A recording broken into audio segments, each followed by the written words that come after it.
Olá, olá, olá! Começando o episódio número... Que número que é, Jéssica?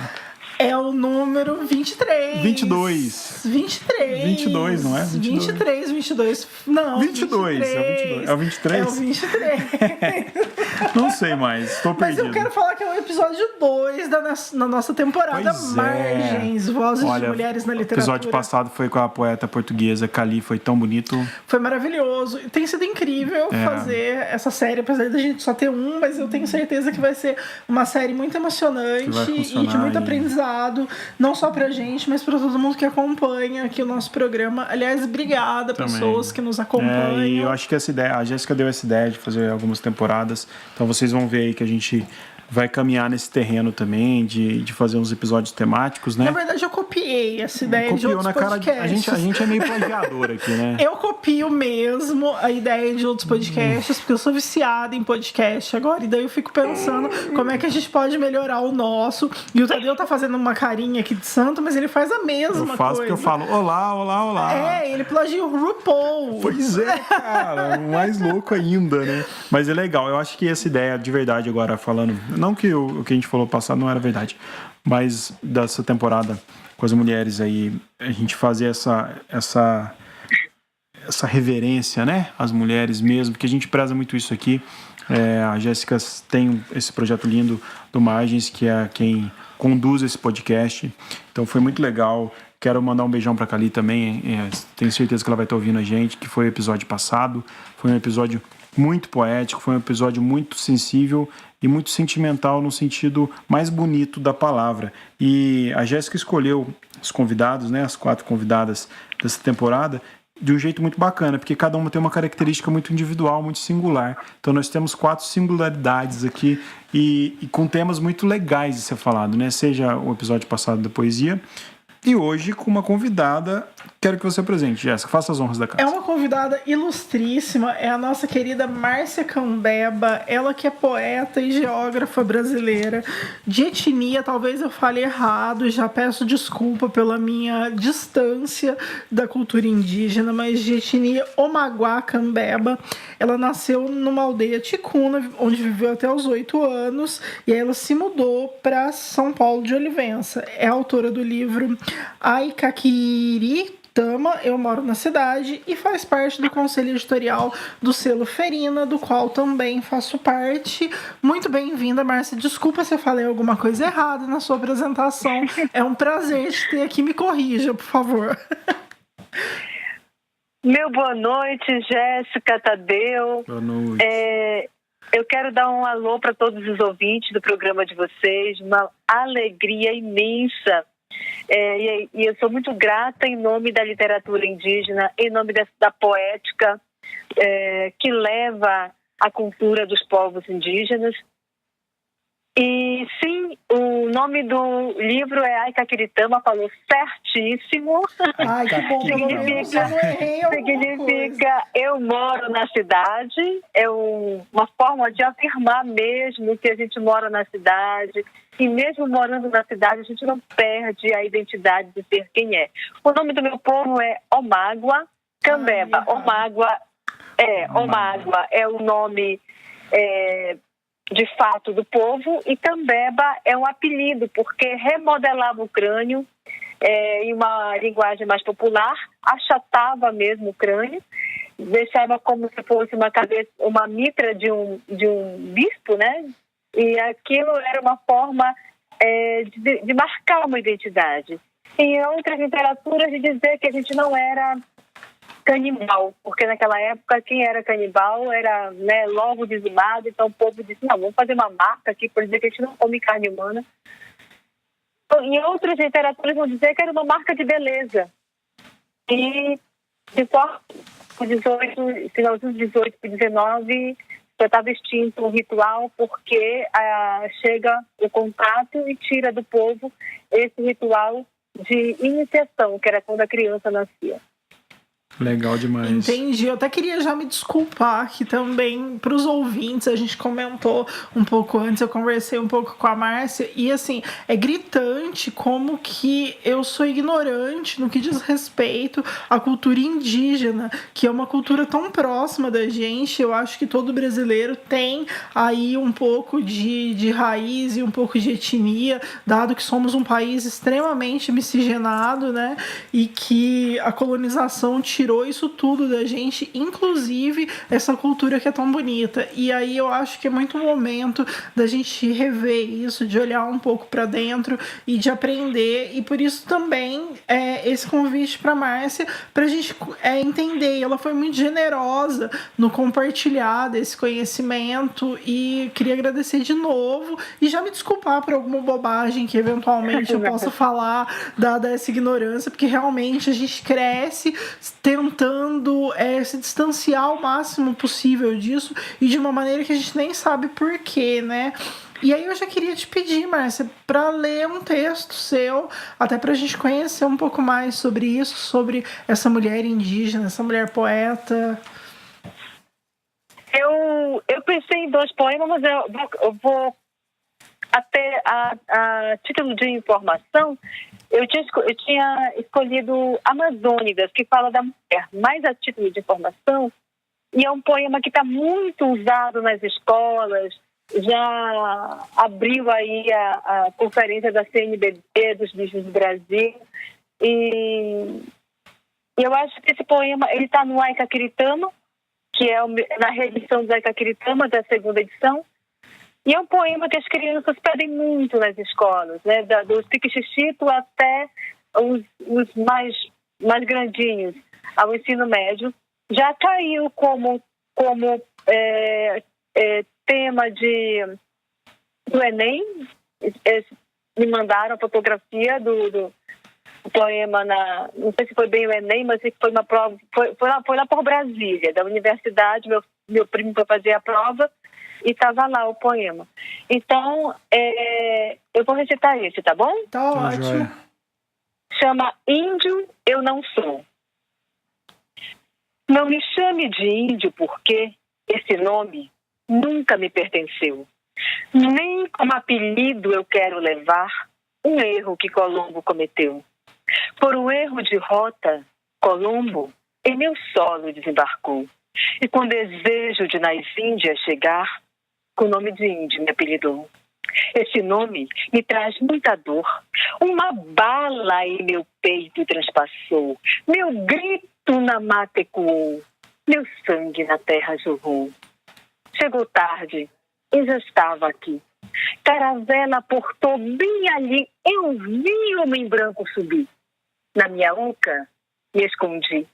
Ele veio sem ter permissão, com a cruz e a espada na mão. Nos seus olhos, uma missão: dizimar, em nome da civilização. Índio, eu não sou.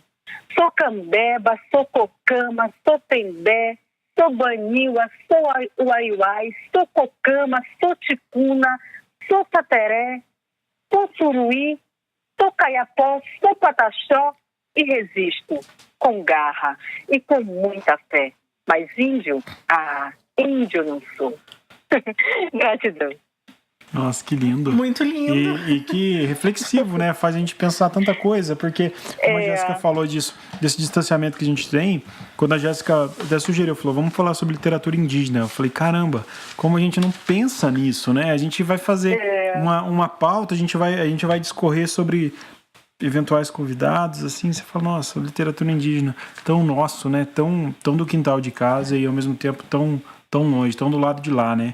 Eu tenho uma dúvida até dentro da temática da literatura indígena, que a gente sempre fala, né? Aqui da literatura falada, da literatura, da cultura inserida dentro de uma educação das crianças e até mesmo dela disseminada de um jeito diferente em cada região do país, em cada cultura, em cada tradição. Como que funciona?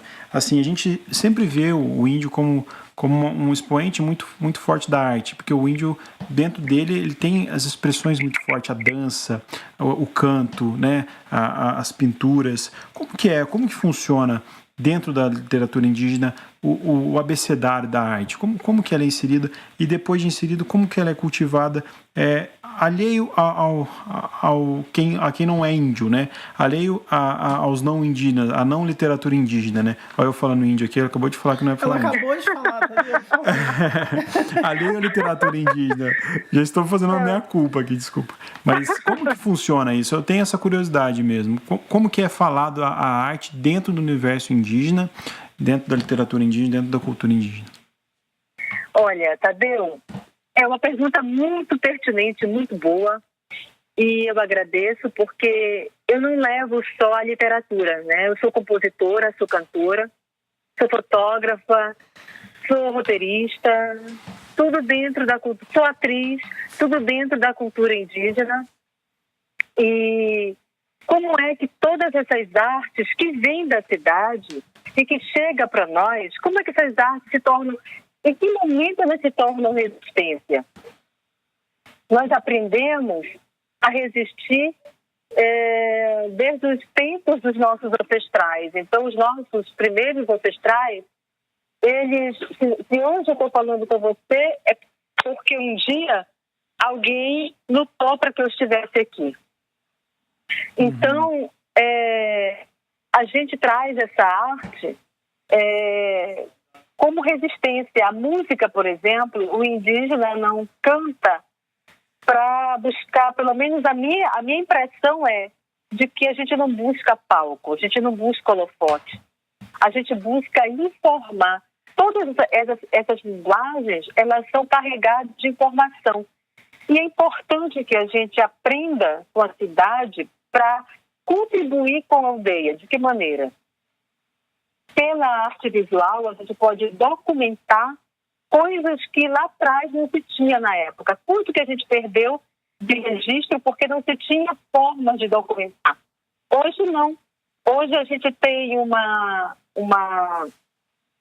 máquina digital, hoje a gente tem um celular que a gente pode estar documentando para que amanhã essa informação consiga ser repassada e consiga ser visibilizada pelos nossos futuros guerreiros e guerreiras. Aí a gente vem com a música. Os povos indígenas compõem desde o século XVI suas músicas. E aí eu escuto muito da etnomusicologia. Mas a música indígena, ela não tem microtom. Como é que você percebe o microtom na música? Como é que essa música é dissonante? O que é microtom para o estudante da etnomusicologia pode ser para nós indígenas o nosso som fundamental, elemento do nosso som fundamental. Entendi. A forma é como se percebe essa arte. A forma é como a gente entende e busca compreender essa linguagem.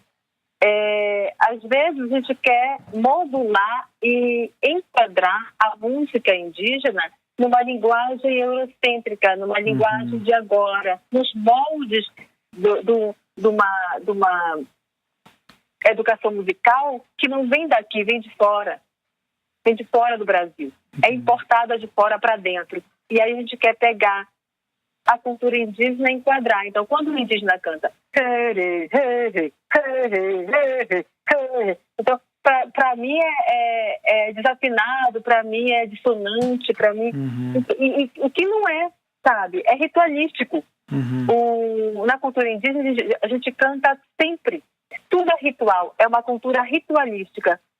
Entendi. Tem ritual para fazer a panela de barro, tem ritual para queimar a panela de barro, tem ritual para entrar na floresta, para sair da floresta, para pescar, para tomar banho, para tudo. Para tudo se pede permissão e tudo isso envolve música.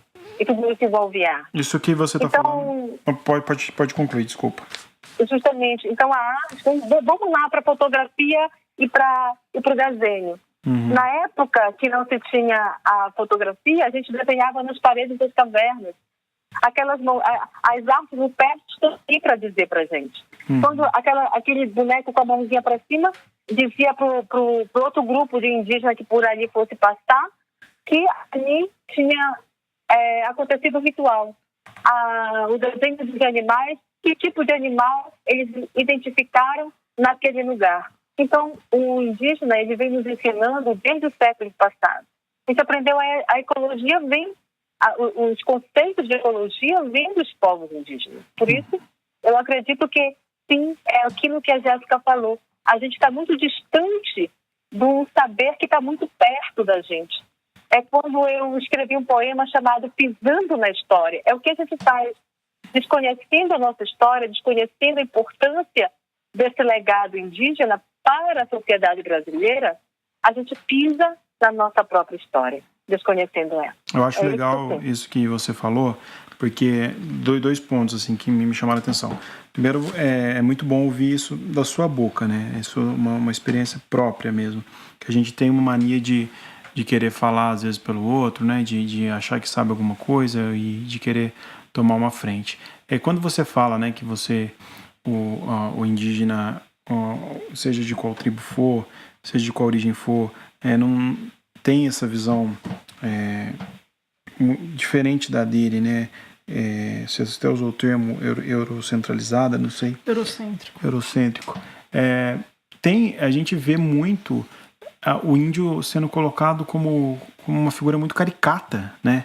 Muitas vezes, assim, parece que é sempre um personagem, não uma pessoa, e não tem uma vida ali, que ali é uma coisa muito tão distante que parece uma história em quadrinhos, é alguém que vai se fantasiar, e esse ponto me chamou muita atenção, né, dentro do que você falou. Eu queria que você falasse um pouco sobre isso também. E o segundo ponto, que quando você fala também desse sentimento interno que vocês têm, a gente vê hoje pessoas poderosas falando o contrário ao direito do seu povo, né? Então, eu acho que deve ser muito mais dolorido, porque a gente vê vários tipos de minorias lutando, e a literatura indígena, ela também vem a ser tão grande dentro de uma literatura de resistência também. Então, são essas duas colocações. Queria que você falasse um pouco sobre isso também. Então, vou começar pela que você falou da questão dos termos vistos aí uma imagem folclorizada, né? É isso mesmo, a gente ainda é visto, o indígena ainda é visto como aquele folclore, aquela só serve para no 19 de abril as crianças nas escolas se fantasiarem de indígena, botar um cocá de cabeça, ou então uma sainha de... E aí apresenta, não, isso aqui é o índio é assim. Não é. A gente já continua passando nas escolas uma informação errada, porque a gente recebeu uma informação errada. A tua geração, a geração da Jéssica, a minha geração, vamos fazer 40, 7 de março, né? Um dia antes do Dia da Mulher. A gente recebeu uma informação errada, porque na escola dizia assim, que... ainda passava a palavra índio. O índio tem que viver na mata, o índio tem que comer caça crua, o índio tem que andar nu, e na verdade não, né? A gente vai ver que desde o século XVI, por exemplo, o povo cambeba produzia extensas áreas de algodão, fiava, as mulheres usavam longas mantas, um vestidão longo, as meninas saia curta, o top, né, o vizinho já existia no século XVI, a mini saia já existia, porque meu povo usava, desenhavam, faziam os grafismos, a história da bota cano curto, cano longo, o cambeba já fazia no século XVI, porque ele colhia o látex, inalava o látex ritual e fazia outros utensílios como a bota. Os homens usavam cano longo para caçar, as mulheres cano curto. Isso está no Google, é só a gente jogar povos indígenas e látex, que vai citar essa questão que eu estou falando aqui do cambeba. Então, já tinha essa questão do calçado e da roupa. A moda já existia, né? Se a gente for pensar em moda, a gente já tinha as nossas produções, elas são utilizadas para enfeite. Não é adereço para ser usado em carnaval. Não é adereço que vai na minha cabeça, que vai na minha orelha. O que vai naquela pena é carregado de representações e de identidade e de uma resistência que perpassa pela pena, porque a pena representa, é muito mais profundo que apenas uma beleza. Ela vai representar o clã daquele povo, que tipo de povo ele pertence. Então, cada vez que eu vejo um indígena com cocá de pena longa, pena pequena, eu sei a que povo ele pertence, a que tronco ele pertence. Então, é uma forma de linguagem, uma forma de comunicação, como o grafismo também é. Então, o grafismo não é tatuagem. Eu não moro em tribo, não existe tribo, existe aldeia, não existe índio, existe povo. Né? Então, a gente tem que passar essas informações para os alunos. É isso que eu tento com os meus poemas, sabe? É isso que eu tento a todo custo passar, não só com os poemas, não, mas com as músicas também, que eu componho e que canto, seja em tupi, seja em português. E dizer que a gente não é objeto de antiquário para viver no século XVI. A gente, assim como a cultura é cíclica, a gente acompanha um ciclo também. E nesse novo ciclo que é o século XXI, a gente usa, sim, da tecnologia para continuar resistindo numa selva de pedra. E como você bem falou, as pessoas grandes, né, o povo lá do poder, quer ainda dizimar a cultura indígena, porque até era a ordem do governo, e isso dito por Hélio Jaguaribe, ex-ministro, em 1994, que não está muito longe da gente. Hélio Jaguaribe disse a seguinte frase: é preciso acabar com o índio até o ano 2000. Olha só. Justamente por conta das áreas. Você pode encontrar isso que eu estou falando no livro Deserdados, Os Índios do Brasil. A página é 36 da Survival. Você encontra esse material, eu tenho impresso, eu tenho em forma de livro, mas está em PDF, que os meus alunos da especialização já acharam. Sim. Então, Hélio Jaguaribe dizia que até o ano 2000, a ordem do governo que todos os indígenas do Brasil estivessem assistindo. Olha só. E a gente resistiu ao ano 2000, né? E a gente chega em 2019 com uma outra frase. Não vamos demarcar 1 milímetro de terra para índio, que é o presidente Bolsonaro. Né? Então, quer dizer, o Bolsonaro, ele nada mais está fazendo do que tentar dar continuidade a uma frase que vem desse ano aí, de 1994, que é o ano que Hélio Jaguaribe, hoje falecido, era ministro. Então, a gente luta e vem lutando sempre por resistência, por continuidade e contra esse preconceito, esse racismo que existe sim. Ainda é presente no povo brasileiro. Eu fico vendo que quando eu saio para Londres, quando eu vou para o Chile, quando eu viajo fora do Brasil, quanto que lá fora os povos indígenas têm mais valor do que dentro do seu próprio país. Desculpa, e tem mais apoio, né? E tem mais apoio porque China quer fazer um documentário comigo falando de território, porque eu sou geógrafa com mestrado na área em geografia, né? E trabalho em território, identidade, memória e cultura. Qual é a preocupação da China? É que eles sabem que no mapa de desmatamento da Amazônia, onde existem os focos verdes, são áreas ou corredor ecológico, ou são áreas de ocupação indígena, ou são, eu não gosto da palavra reserva, eu uso a palavra território, lugar, ou são territórios indígenas. E se tira os indígenas dos seus territórios, dos seus lugares, a gente vai ter aí um extenso deserto na Amazônia. A desertificação da Amazônia é algo que está batendo nas nossas portas. E a gente não se percebe para isso. E aí a gente quer o clima melhor, um ar melhor, respirar melhor, e a gente não busca também contribuir com esse verde, com essa... A gente está cheio de hidrelétricas aí, né, barragens rompendo, e a gente não está percebendo, porque é pro grito da Amazônia, né, pro grito do verde da mata.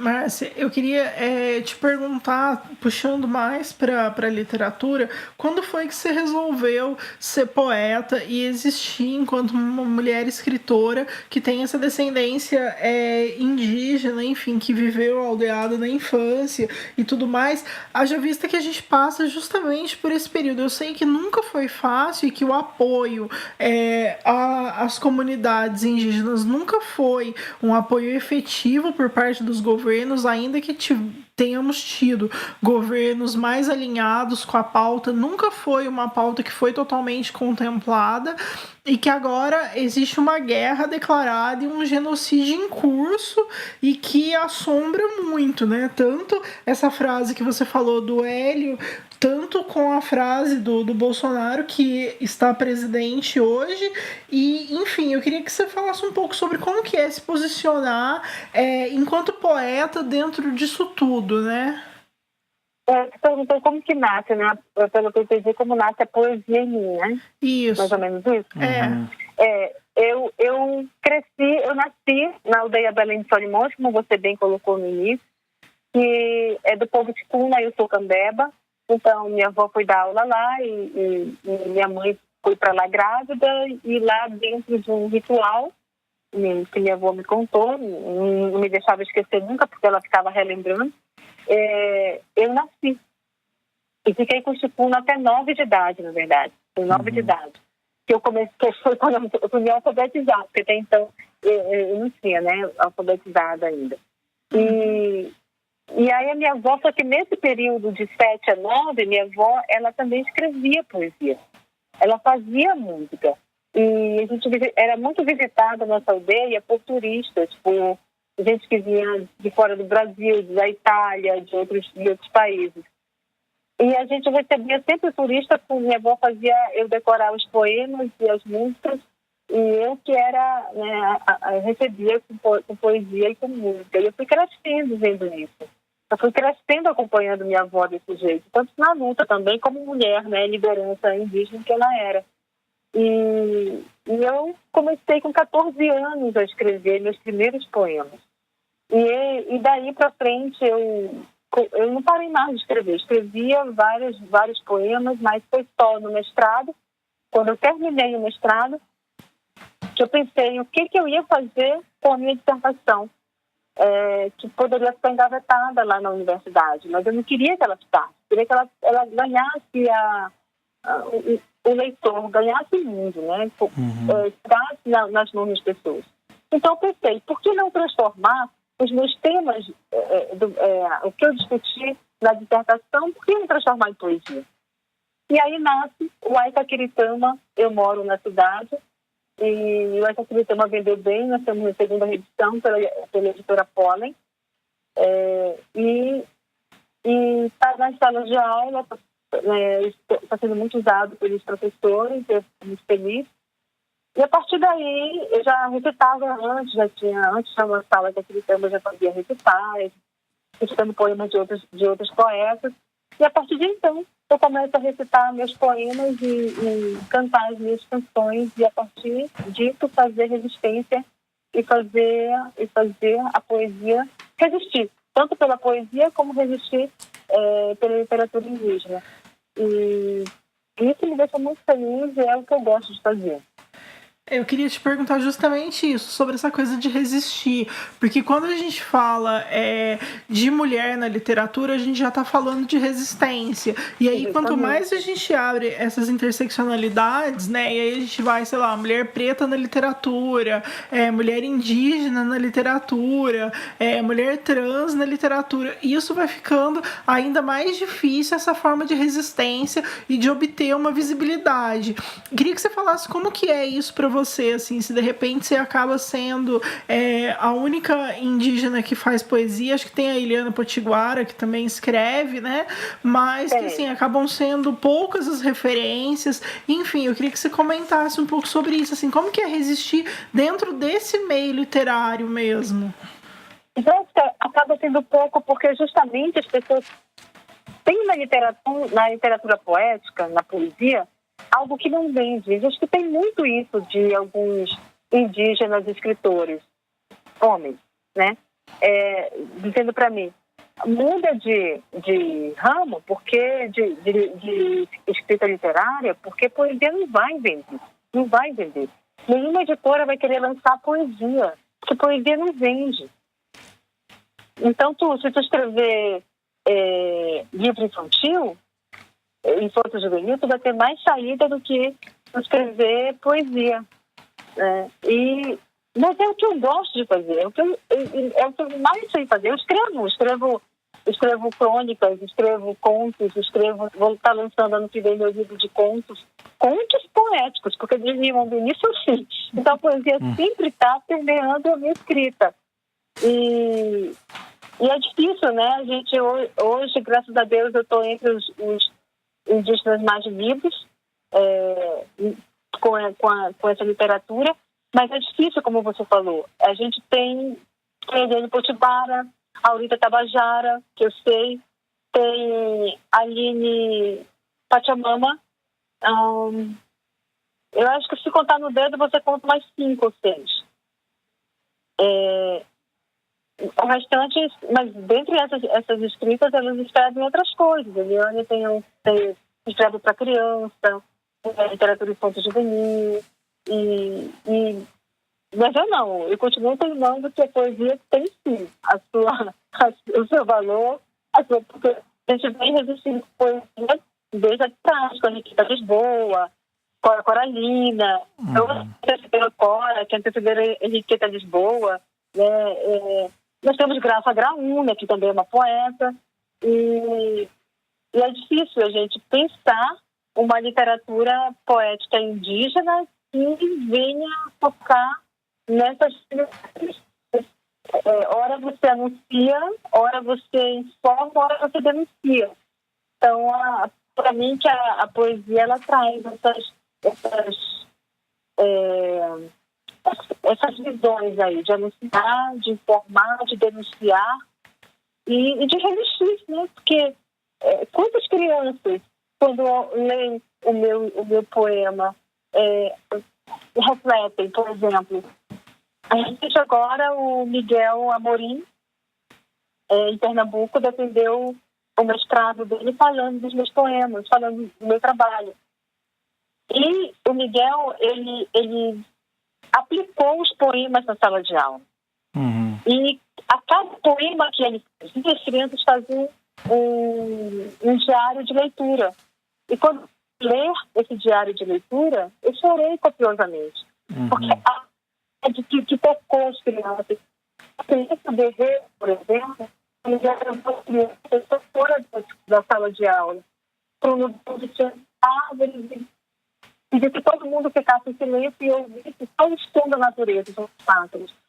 E aí as pessoas foram refletir em cima da importância de silenciar. E quando esse silêncio se torna guerreiro. Até de falar ainda me emociona.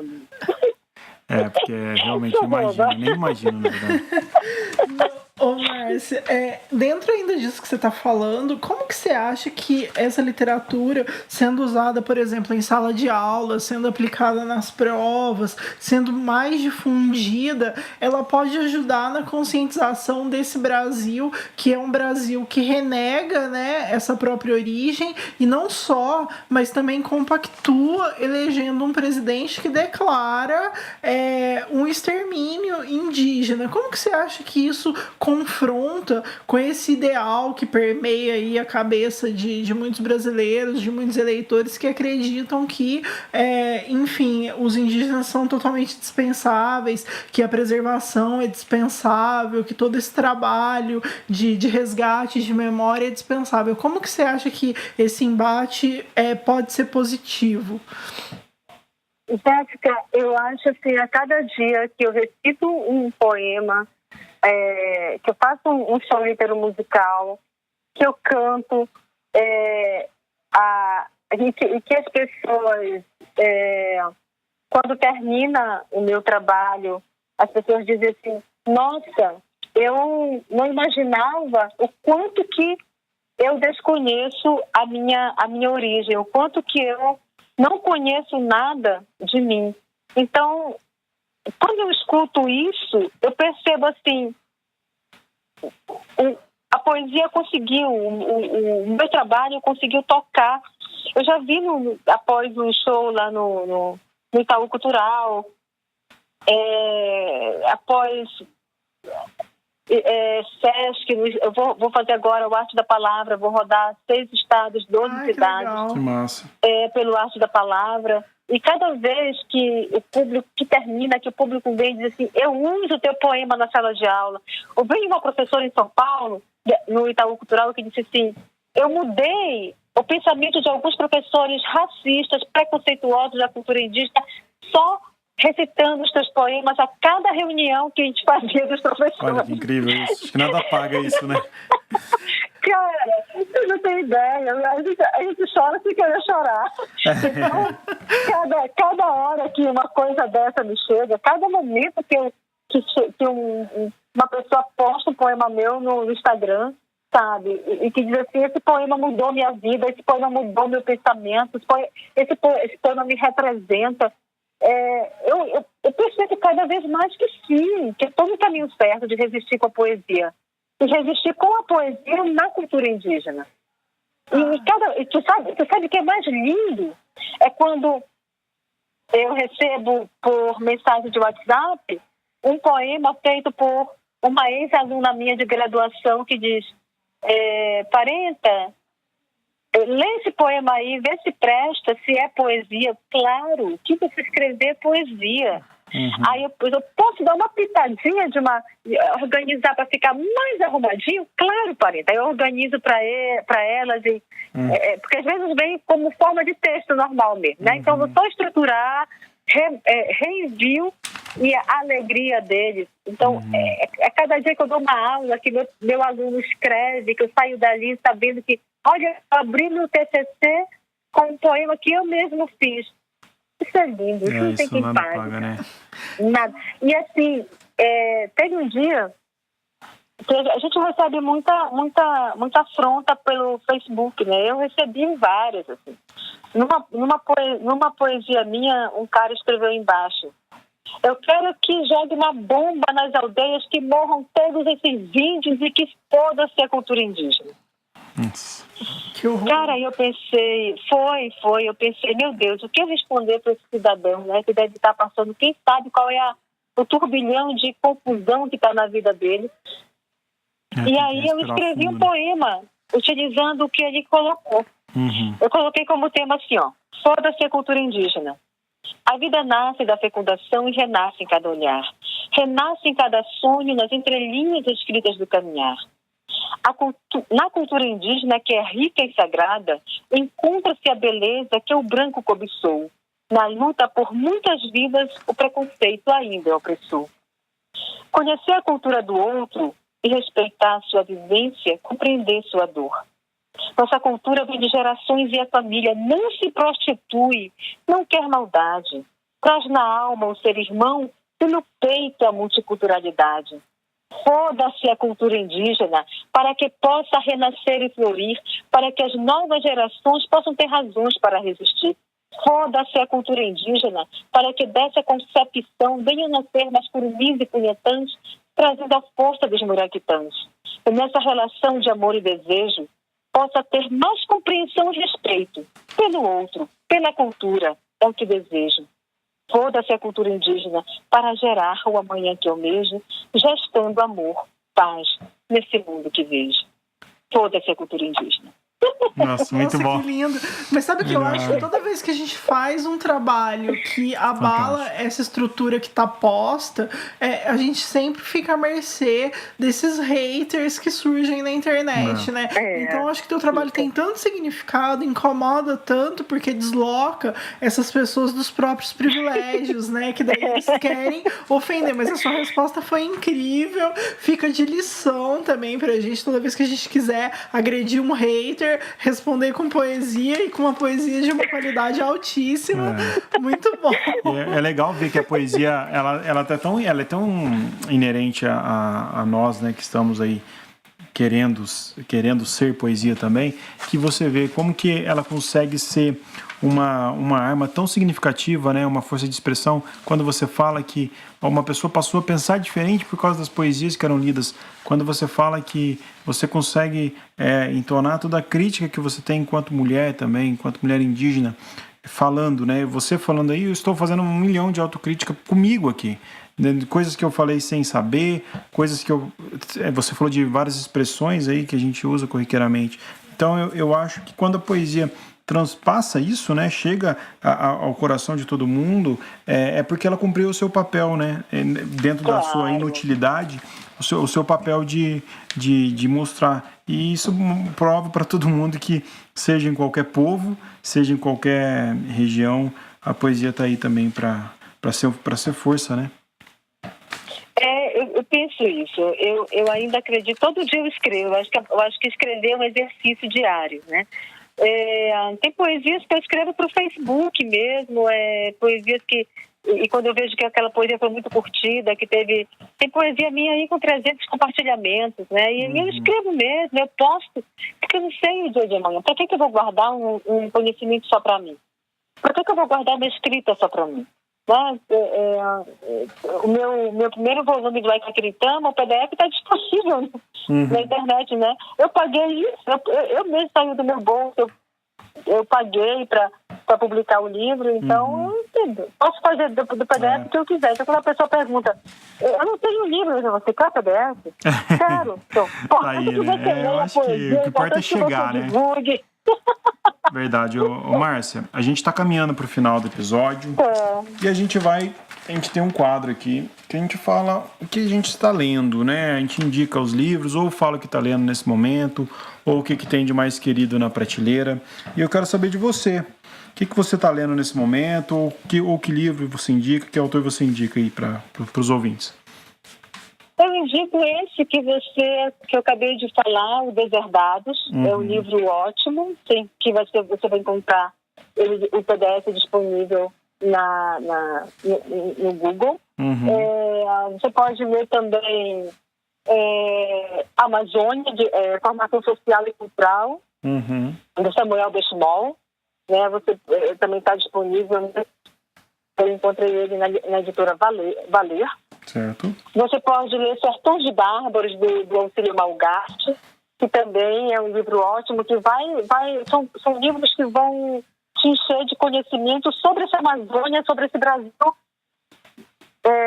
formado por povos indígenas, por negro, por essa miscigenação, pelo europeu.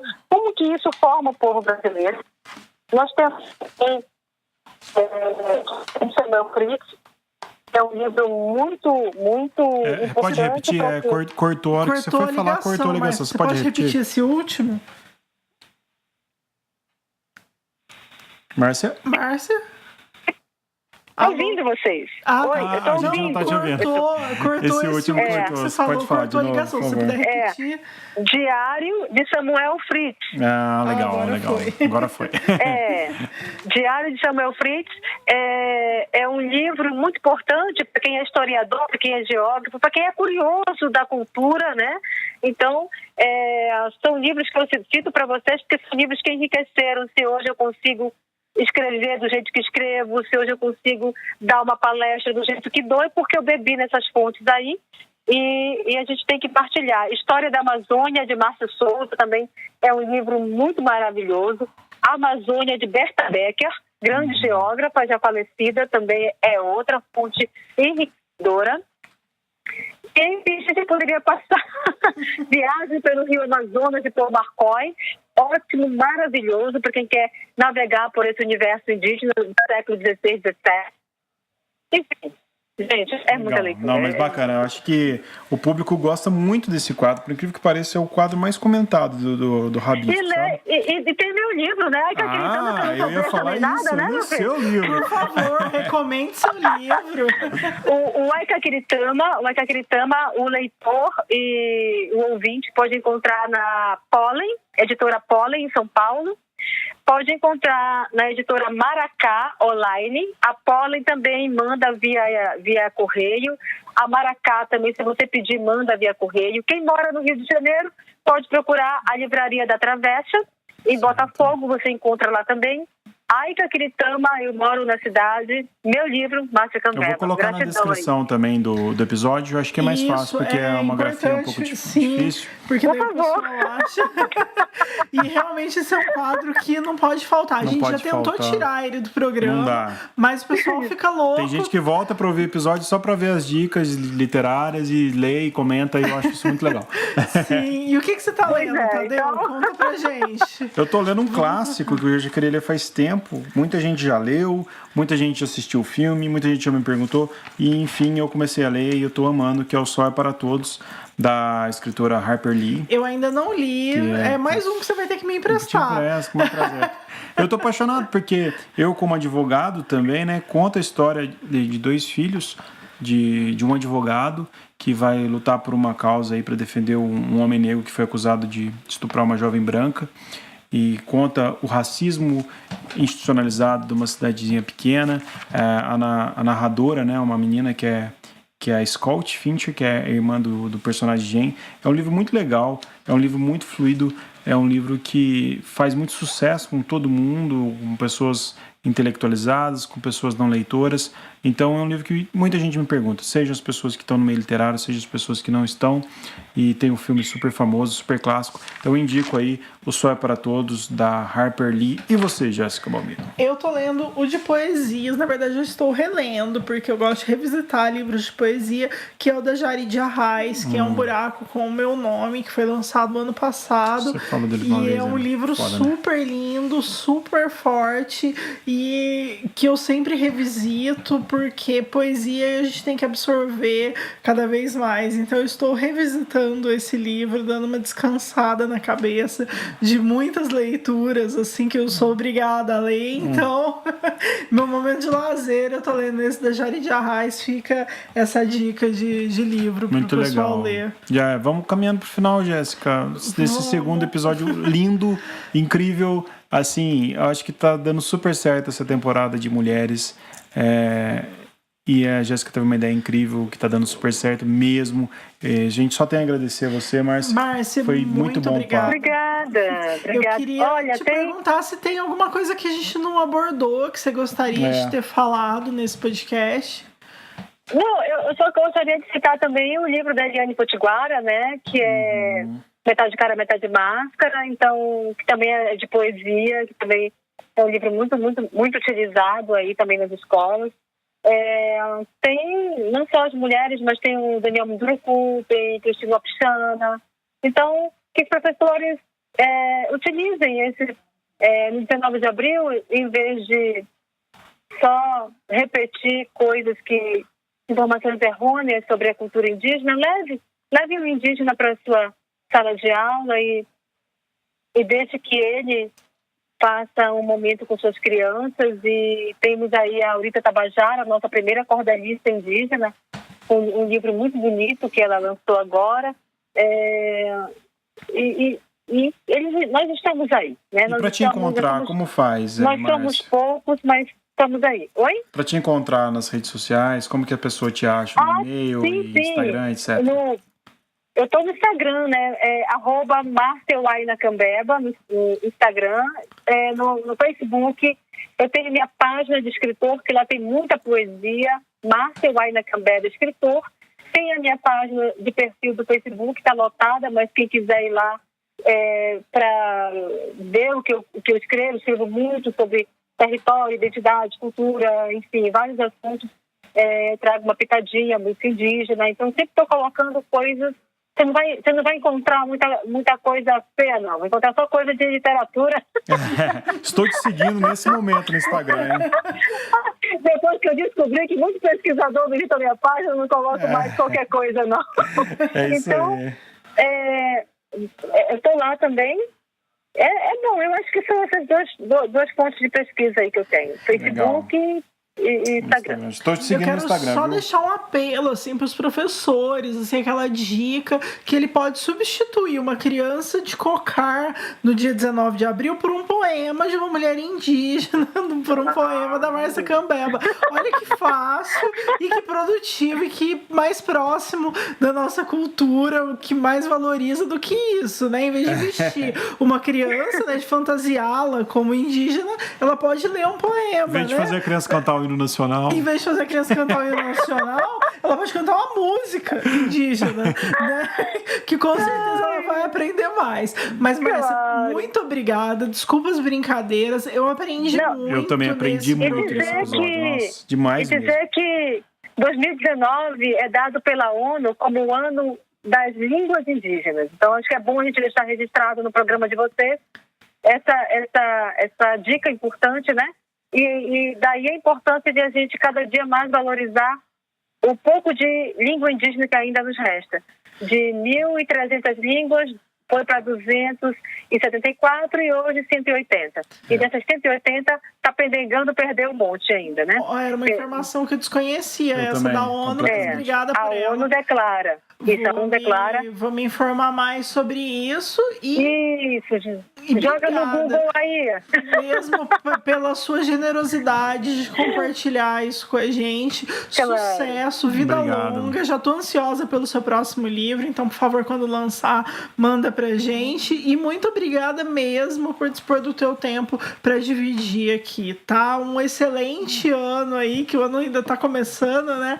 Mas então, um excelente ano e tudo de melhor pra gente, que a gente consiga ficar mais próximos cada vez mais da cultura indígena.